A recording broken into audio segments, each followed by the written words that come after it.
Stock market లో invest చేసి మీ డబ్బులు డబుల్ చేసుకోవాలనుకుంటున్నారా? సుందరరామిరెడ్డి గారి లైవ్ సెమినార్ కి అటెండ్ అవ్వండి.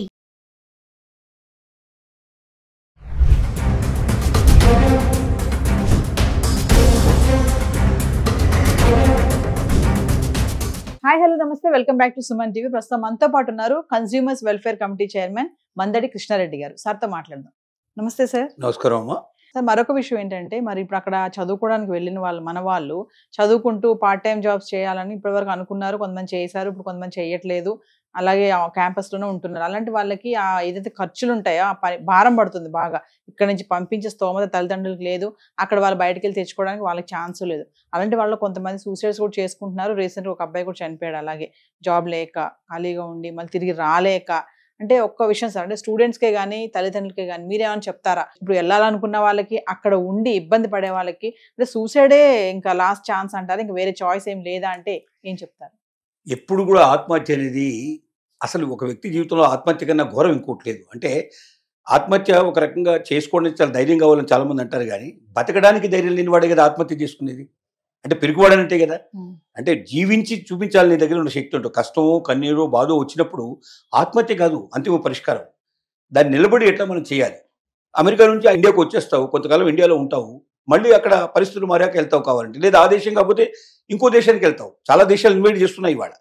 అమెరికా వదిలిపెడితే జపాన్ వాళ్ళు పిలుస్తున్నారు, జర్మన్ వాళ్ళు పిలుస్తున్నాడు, రకరకాల యూరోపియన్ కంట్రీస్ వాళ్ళు పిలుస్తున్నారు. నీకు అమెరికా కాకపోవచ్చు, కొద్ది వ్యత్యాసాలు ఉండొచ్చు. అక్కడ 100 దొరికితే ఇక్కడ 70 దొరకవచ్చు, 80 దొరకవచ్చు, కానీ నువ్వు అసలు ఏమీ లేకుండా ఉండవు కదా.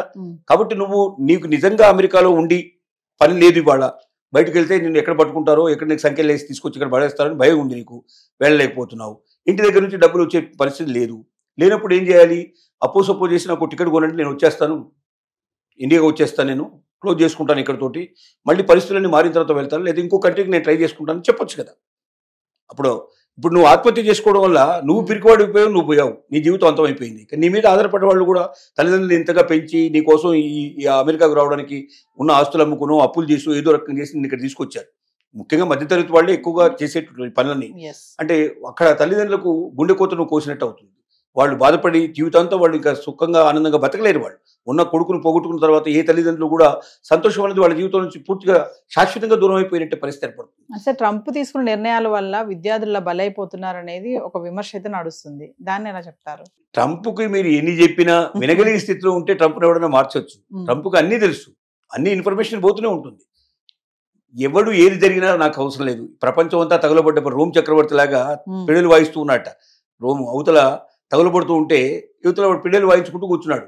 అంటే తన పిల్లల్లో తన ఆనందం పొందగలుగుతున్నాడు తప్ప అంతమంది కాలిపోతున్నారే, అంత మొత్తం భస్మీపట్నం అయిపోతుందని చెప్పి ఆలోచన లేదు. అలాగే ట్రంప్ లాంటి వాడు కూడా మొండి వాళ్ళు ఉంటారు. వాళ్ళకి జీవితంలో ప్రపంచాన్ని గురించి వాళ్ళకి అవసరం లేదు, ఏ దేశం ఎట్టబోతుందో అని అవసరం లేదు.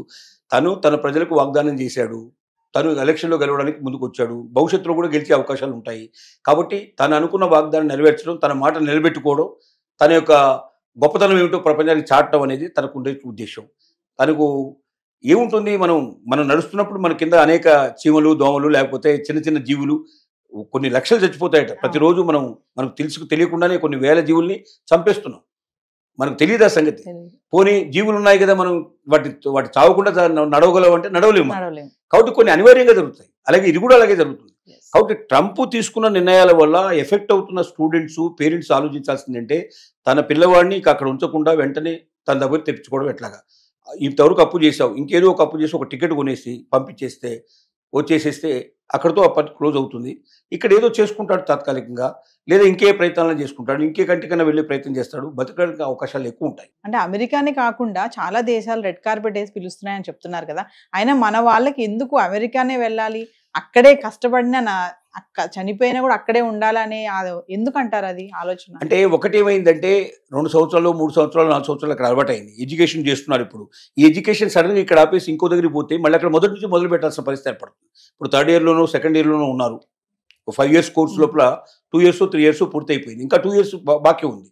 ఈ 2 yearsలో ఇప్పుడు మానేసి వచ్చేస్తే వేరే కంట్రీ లోపల 4th ఇయర్లో 3rd ఇయర్లో జాయిన్ చేసుకోరు కదా, మళ్ళీ అక్కడ 1st ఇయర్లో జాయిన్ కావాల్సిన పరిస్థితి ఏర్పడుతుంది. అంటే ఒక రకంగా ఎడ్యుకేషన్ నాశనం అవుతుంది, కెరియర్ నాశనం అవుతుంది.